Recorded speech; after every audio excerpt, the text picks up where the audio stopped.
I've made quite a few videos for those who are learning and the clearing process and following the 6 steps and getting a sense of how you do each step in order to dissolve pain that you finally realize you're carrying since your childhood that's causing the same issues in your life today.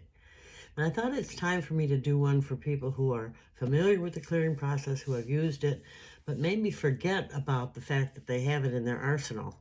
And perhaps they learned it a few years ago and just don't realize that it's something they could call on now and that would make a huge difference for them. And I speak from personal experience because here I've been teaching it all these years, and I'll go quite a long time without using clearing. Thank God I don't need it very much anymore, because not that many things happen that make me uncomfortable because of all the work I did in the beginning. However, from time to time, all of a sudden I'll realize something's going on that's making me uncomfortable and that I haven't been able to change, even though it's very annoying or something that I'm frustrated by. And that just happened to me a couple of weeks ago. So I remembered, thank goodness, to do clearing. So I thought I'd go ahead and put something on YouTube that might help other people in that same situation.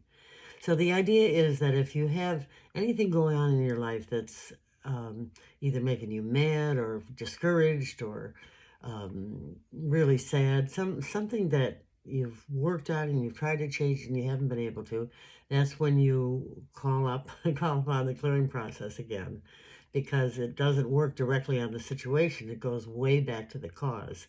And even as we grow and mature and our life gets better and better, we're sure to find things that bother us again. We never get to a state of perfection, I guess, do we? Anyway, so that happened to me a few weeks ago when I realized that a person I'd been counseling for quite a while, not doing clearing work, but just assisting her in other ways, was really driving me crazy and had been for some time. I felt myself not wanting to meet with her because I really wasn't doing that much good. I didn't feel like I could really make a difference. And I was questioning whether or not I wanted to continue. So I remembered, well, I guess it's time to do a clearing process. I never like to do it.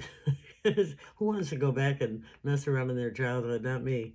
But I know it works, so I do it. So I took a look at it, and that's what I want you to do too. Just be aware as your life goes on from day to day and year to year. If there's something that's really frustrating you or providing negative feelings for you and you haven't been able to make a difference, you haven't been able to change it. So the first thing you do is the next time it happens, you notice it and say, there that is again. And you just make a little check mark in your mind to alert you to, I'm going to have to do clearing on this. And then later on, when you get time, you revisit the situation, just what happened either earlier in the day or a few days ago, whatever it was. Take a look at just what happened and play it over in your mind again and write down the 3 main feelings that you had. And you'll remember from clearing, we don't just name it like anger or frustration. We find specifically what it's about. So in my case, let me see if I can remember. In my case, it was sadness because I really want to help this woman. I really do. And I can see she's probably not ready for it.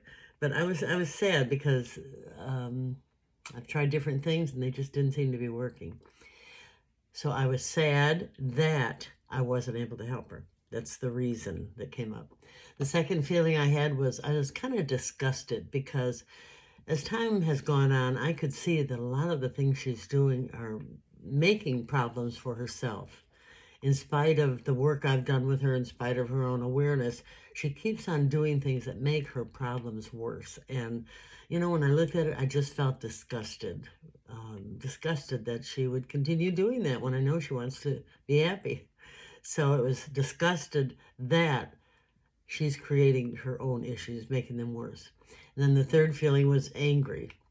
Angry because she was resisting interventions that I suggested, ways that I thought would be helpful. She's not capable of doing clearing, I don't think, but other ways that I had suggested, she just wouldn't hear of them, wouldn't do it. So I was angry that she was frustrating my willingness, my desire to help her. So those were my 3 feelings. So after you do that, then when you get time, when you're going to be by yourself for a period without being disturbed, you take those three feelings, and you've already done clearing work, so you don't have to go back through your life and find them like we do when we're learning clearing. You can go directly to your young childhood and see when, just in your imagination, something might have been going on that created those same three feelings for you. Of course, you were a child, so the anger probably wouldn't have been there, but the other two feelings would be there. And as you look back at it from an adult perspective, you realize that it was wrong and that on some subconscious level you were angry. You just couldn't express it because it was your parents or siblings, somebody you loved. So I did that, and what I found was that it took me back to a situation when I was, well, it happened often, but the one I was imagining was when I was about 3 or 4 years old. And my mom was crying, like she often did, about how bad my father treated her. And just, why is he like that? And you know, I'd talk with her about, uh, let's go to your mama, because she had told me before that her mom wanted us to come and live with her. And so I said, let's go to your mama. Let's not stay here, mommy. And she just wouldn't do anything to help herself. And I was already by that age able to see that she was um, agitating my father, that she was partly to blame because she would do the things that made him react. And so I could see that she was partly causing the situation herself. So those feelings were there, the sadness because I couldn't help her, and she's my mother. I was a little kid, I couldn't help her. And also disgust because I could see how she was crying and so upset about the situation, but she was partly making it happen. And I realized that I would have had anger because it was a bad situation for me and my sisters. There was lots of anger, lots of fighting, and she was letting this happen. So I'm sure that on a subconscious level, I was angry. So I went back into those three feelings and I started talking to her out loud. And, and don't spend more than like 10 or 15 minutes doing this. And you won't feel the anger at first. You'll just feel the other things. Like at first I felt the disgust. And I told her what I saw her doing. Of course, I never did that in her lifetime, but I could do it now in clearing. And I talked about how sad I was that she made us go, my sisters and me, go through that. And then and then I got into the anger, and I said, what you're doing is wrong. It's wrong. I talk like a little girl, but I used my today knowledge, and I was telling her, this is wrong. It's bad for us. I hate to see Daddy hitting you, and my sisters were crying too, and I said, this is wrong. You've got to do something, and so I really was able to get into the anger at her and express it. So it was wonderful. I think I spent about 15 minutes. Often I do it in bed in the morning before I get up because then I'm kind of in that hypnagogic state, when my subconscious is still somewhat open. And I felt a good relief from clearing. And more importantly, the next time I was able to interact with the woman that I've been trying to help, I just didn't feel any of those feelings. I was able to just step back from it and see her for how she is. And I can make my decision whether or not I want to continue helping, but I don't have to be caught up in anger and disgust and sadness about it. She is how she is, and I'm doing what I want to do, and that's that.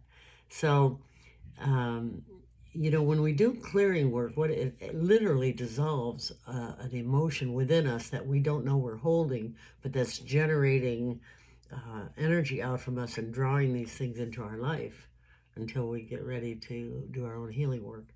So remember, at the end, after you do your process, you might want to do some journaling. I find it quite helpful. And also remember to give thanks, like I did. I was still laying in bed and I just said, thank you, God, for giving me the helping me remember to do this work, and for giving me the courage to do this work. It's hard to go back and remember stuff we didn't like when we were young. So give thanks, and just keep an eye. And when things bother you that you're not able to change or fix and that are interrupting your happiness and carefree living, remember to do a clearing process.